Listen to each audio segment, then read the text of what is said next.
Welcome back. We start off with some good news. The powder coating's turned up, so I can do a little bit, but not very much. I can put this shock back together and I can clean the covers up and get them ready, but until the new sight glasses and gaskets and bits turn up from Ducati, I can't do a vast amount. In not so great news, I tried a different cheesecake recipe. Just wasn't as good as the old recipe I used. It's not a disaster, but it's a day for learning. So here it is, and look how lovely and shiny and smooth it is. Compared to what we sent away, it's just fabulous looking. There is obviously a little bit to work to do. I've got to take the masking off, just run around the edges and the machine faces and all the mating faces with an oil stone to remove any unwanted powder coat. Blow everything out. I'll probably run a tap down the threads. But I'm really pleased with those. I can, at least, mind my fingers, I can put the shock spring on and make it, well, complete. Can't actually fit it to the bike because I don't have the new nuts for the tie rods, but at least I'm doing something. Before I refit the spring, I'm just checking the preload. I can adjust the preload with the rings at the top, and at the moment I've got 100 hang on if I get that right, 160 mil there, and 175 mil there, so I will have 15 millimeters of spring preload. It's not vital to know, it's just useful information. So that's the shock now complete, looking a bit tidier. It's not pristine, but the bike is never going to be quite concours. I also touched up the little scuff on the canister with some paint that was supposed to be a better colour match than that, and put a new sticker on. It's not perfect, but how far are we going to go? I can always redo that when it's on the bike if it irritates me. I've given the covers a bit of a wipe around with an oil stone. What I've done is I've obviously picked off all the masking that CJs have done, and they do actually do a really good job of masking everything off so you don't get loads of shot and loads of excess powder coat everywhere. But it all still wants cleaning anyway. So I've peeled all the masking off, and then I've gone over all the machine faces, all these mating faces, with an oil stone. Now these are my oil stones. The same thing you'd use for sharpening knives.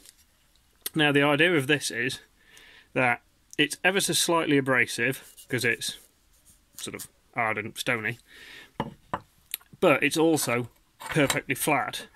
So with a little dab of oil on it, you rub it across the faces, and all it does is it takes the high spots off and just cleans the faces up. So if there's any bits of stubborn powder coat or any metal burrs or anything on there, it just clears them off, so that when you apply the sealant, you've got a perfect face. Now I've got these in a big one for doing big bits of face, but sometimes you'll find places where you can't get big bits in, so I've got, that's actually a bit that's broken off her previous stone, and a smaller like India stone. Excellent, I use them all the time when I'm doing engine covers, even if you've taken apart an engine and you think everything's perfect. Couple of minutes to just wipe over with an oil stone, then spray it with brake cleaner, wipe it off again, so you've got a perfect mating face, and it saves a load of trouble later. As you can see, I've refitted the electrical stator in there.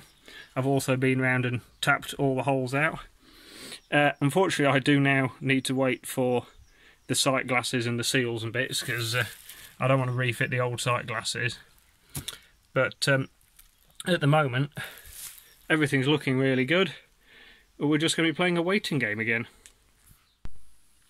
The next bit I've decided I should really pay some attention to, while I've got some time on my hands, is this white number board, which I actually quite like. It was very much period correct, but it started lifting in here, and if I look right down there, there's a little bit of dirt already in there, and it's the same both sides. So I'm going to do my usual trick. I'm going to warm it up, very gently try and take it off in one piece, and see what it looks like underneath.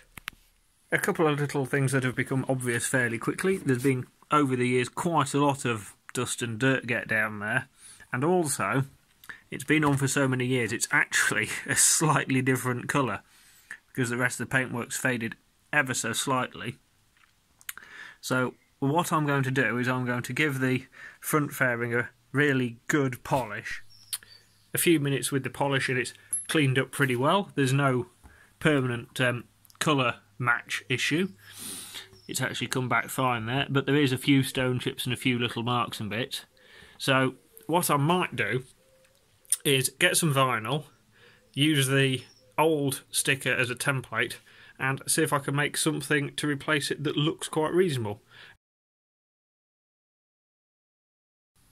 Another day, another delivery.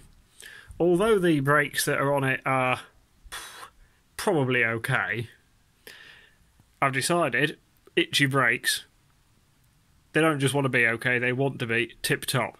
So I've ordered from B&C Express some EBC pads and discs. Now I'm on to double H pads because they're perfectly good for road use, and these shiny discs. I have the same discs on one of my ZXR 750 classic race bikes, and they work perfectly well, and they're sensible price. So although they're not exactly original, at least they've got gold centres, so they shouldn't look too out of place. So this afternoon I'm going to fit those. I've got the wheel on the floor, mostly because I've actually got the bench full of other stuff.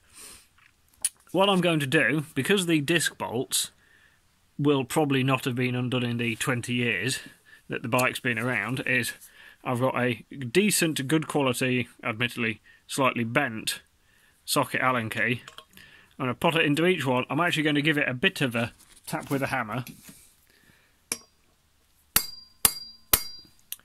because that puts a bit of a shock through the thread and potentially breaks some of the resistance if the thread's sort of corroded slightly. Then I'm going to put my big breaker bar on them and crack them all off, hopefully. The old tapping technique worked alright, because that's all the disc bolts out without anything snapping off. As you can see, there's just a little bit of light corrosion on there where the damp's got in it over the years. So what I'm just going to do is rub the oil stone over it, just to give us a nice, perfectly smooth finish. And then I can pop the new disc on, lock tight the bolts and torque them up. When you're fitting new discs, it's always a good idea to fit new pads so that everything's nice and new and beds in together. So I shall whip out the old pads and fit these new ones. That's the new discs and pads fitted. I think they look pretty good. I've given the discs a little bit of a wipe over with some brake cleaner just to make sure I didn't get any greasy fingerprints on anything. I've also taken a little bit of fluid out of here. Because the new discs and pads are a little bit thicker than the old ones, the fluid level was quite near the top, so I've just taken a little bit out because I don't like running them absolutely brim full. As a bit of a bonus, I've actually weighed the new discs versus the old discs, and the new discs are 336 grams each lighter than the old discs. So we've saved nearly 700 grams in unsprung mass, and we've got better brakes. I call that a bit of a win. Talking of a bit of a win, this has turned up in the post today. For a whole £17.50, including the postage, I now have a proper, genuine Ducati yellow V-piece. It's got a few stone marks and bits, but it's probably best part of 20 years old. It matches the right colour paint. I think that is a bit of a bargain. I'm just going to give it a once-over with a polish, put the mesh out the other V-piece into it, and that's another bit done. Take a look at that. We're never going to polish the stone chips out of it perfectly, but that's looking pretty good, especially compared to that, which is just hideous. I think that might be the best £17.50 ever spent. While we're killing time a little bit, I've done the nice thing and wire locked all the sprocket nuts, because Ducati leave the studs with these little grooves, so I've lock wired them all. And one of my tricks for lock wiring, at the end, leave yourself enough so you can turn it back on itself and tuck it away. That way you don't get stabbed in the finger by the end of your own lock wiring. Because anybody who's ever managed to stab themselves with lock wiring will tell you it's actually really painful. People think paper cuts are bad. Lock wire, I think it can go all the way through your whole body in about 2 seconds. Oh dear, Well, now I'm really waiting on the Ducati parts to turn up before I can really get the bike finished. There is a few little jobs here and there, painting the back wheel, which I can't do until I can take the tyre off it and the paint turns up, and I've got a different front mudguard coming for it. But really, it's a waiting game now. So hopefully we won't have to wait too long. Fingers crossed.